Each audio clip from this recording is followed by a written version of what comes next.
Sa selebrasyon ng Chinese New Year this Friday, magsisimula ng sumipa ang Year of the Wood Horse.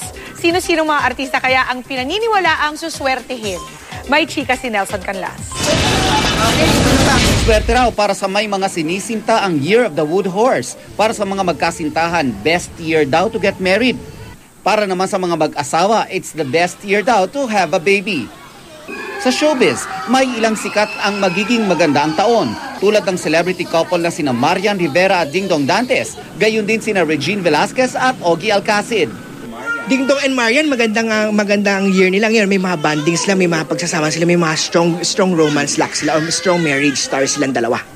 Ogie and Regine this year, ang marriage luck nila is very strong din. Ano masasabi mo dyan? Kilig. Wow, tingnan natin. Pero ang yun ang mas mahalaga sa buhay ng tao yung totoong masaya ka. At pag totoong masaya ka, ay marami talagang mangyayari. Si Bossing Vic at Pauline Luna, very much in love pa rin sa 2014. Pero magle-level up kaya ang relasyon? Love life is very strong. Marriage, wala pa pong kasalan mangyayari. Ayokong pangunahan ng mga bagay-bagay. But like what I said, right now, we are very happy.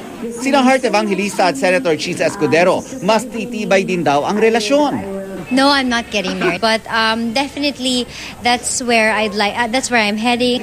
Pero paglilinaw ni Master Hans, puro prediction lang daw ito at pawang mga paalala lang. Nelson Canlas, Nakatutok, 24 Oras.